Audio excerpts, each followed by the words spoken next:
और चर्चा को आगे बढ़ाते हैं। घर में कौन से पौधे लगाने से पॉजिटिविटी बढ़ती है, घर में तुलसी का पौधा किस दिशा में होना चाहिए और घर में कहाँ पेड़ पौधे लगाना आपके लिए बेहद अशुभ हो सकता है, आइए जानते हैं इस बारे में। पंडित जी बताइए। देखिए, ये तो सबको जानना चाहिए वास्तु के हिसाब से कहाँ कौन सा वृक्ष लगाना चाहिए, कहाँ कौन सा वृक्ष नहीं लगाना चाहिए। तो घर में गुलाब, गेंदा, चंपा चमेली, मोगरा, ये फूल के पौधे सकारात्मक ऊर्जा को बढ़ाते हैं। इन पौधों को घर की उत्तर या पूर्व दिशा में ही लगाना चाहिए।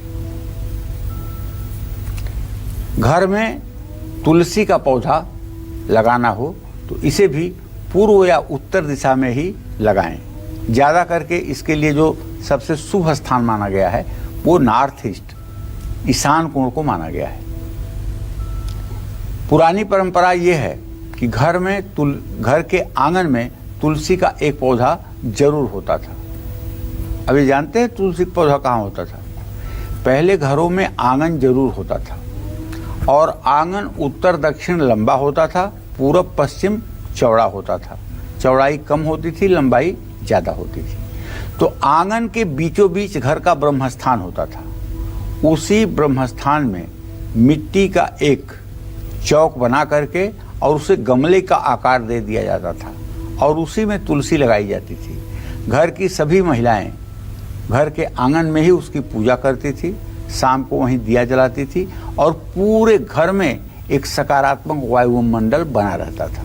लेकिन अब थोड़े समय से घर में आंगन बनने का प्रथा कमज़ोर पड़ी है और शहरों में जो थोड़ा सा जगह छोड़ रहे हैं आगे पीछे, उससे आंगन बनने का कोई विधान नहीं बन रहा है। अब वास्तु की बातें जो पहले थी उन बातों से बहुत कुछ अंतर आ गया है। तो तुलसी का पौधा जरूर होना चाहिए, क्योंकि लड्डू गोपाल अगर आपके घर में हैं तो तुलसी के बिना आप उनका भोग कैसे लगाएंगे। रोज सुबह तुलसी को जल चढ़ाइए, शाम को इसके पास दीपक जलाइए, रविवार के दिन जल मत चढ़ाइए।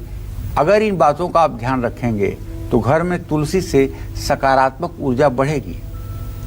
घर की दक्षिण दिशा में पेड़ पौधे लगाने से बचना चाहिए।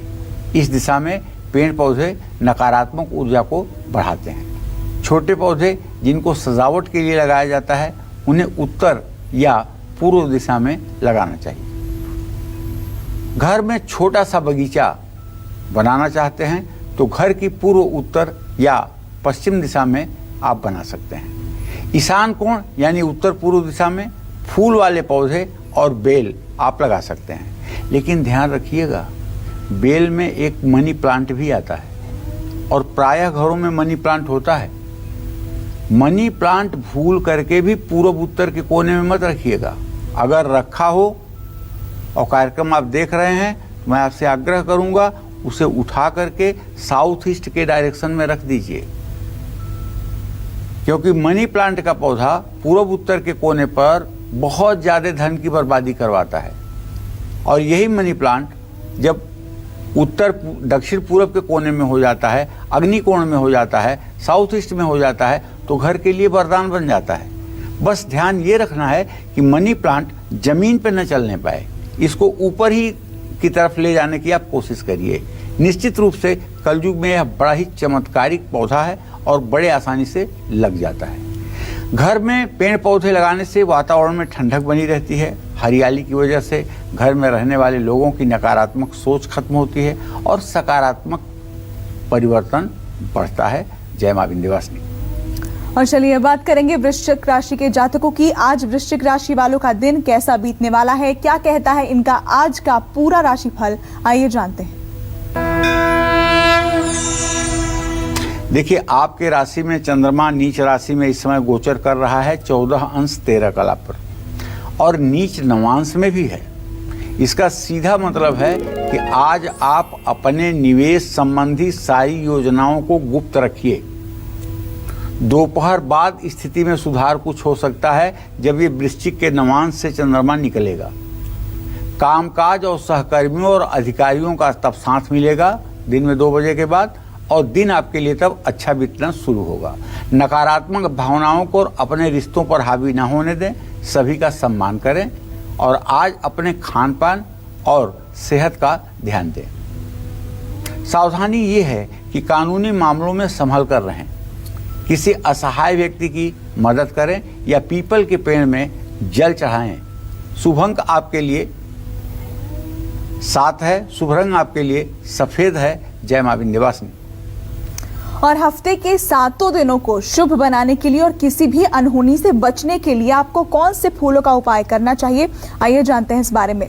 पंडित जी, हफ्ते के 7 दिन हमारे शुभ हो, इसके लिए क्या उपाय हम कर सकते हैं? देखिए, हफ्ते के 7 दिनों को शुभ बनाए रखने के लिए, या ये कहिए कि पूरे जीवन को अच्छा बनाए रखने के लिए और किसी अनहोनी से सुरक्षा के लिए आप फूलों से कुछ उपाय कर सकते हैं। जैसे रविवार को सूर्योदय के समय स्नान करके एक तांबे के लोटे में सफ़ेद मंदार का फूल डालकर अगर आप सूर्य को अर्घ दें तो आपका रविवार सुंदर व्यतीत होगा। सोमवार को भगवान शिव को चमेली, पारिजात या सफ़ेद कनेर का फूल अगर आप बेलपत्र के साथ मंत्र पुष्पांजलि के रूप में अर्पित कर रहे हैं तो आपकी मनोकामना पूरी हो जाएगी। मंगलवार को सुबह स्नान करके हनुमान जी को गुड़हल का फूल अगर आप अर्पित करते हैं और हनुमान चालीसा का पाठ करते हैं तो हनुमान जी की कृपा से सिद्धि रिद्धि ये आपके पास रहेंगे।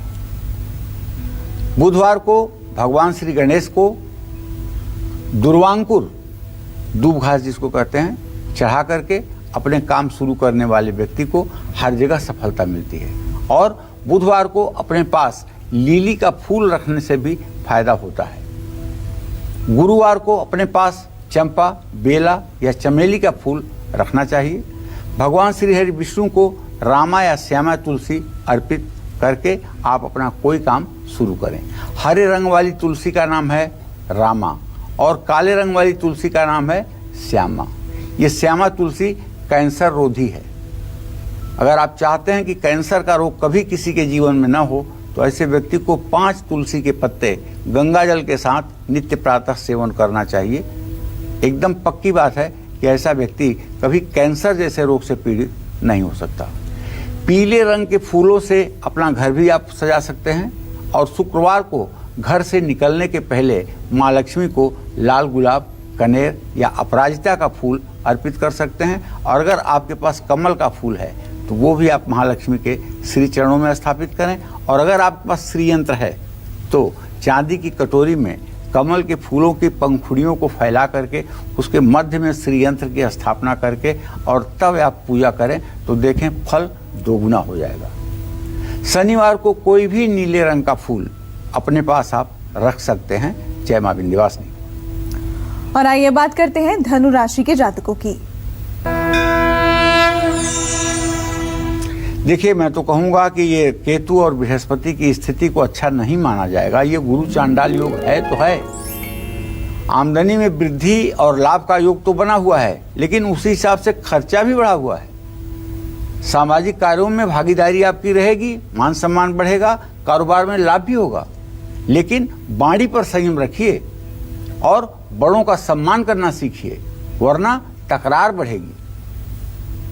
शारीरिक स्वास्थ्य बिगड़ने ना दें।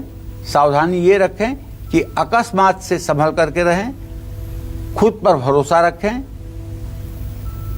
जीव हत्या बिल्कुल ना करें। शुभ अंक आपके लिए 8 है, शुभ रंग आपके लिए पीला है। जय मां विंध्यवासिनी।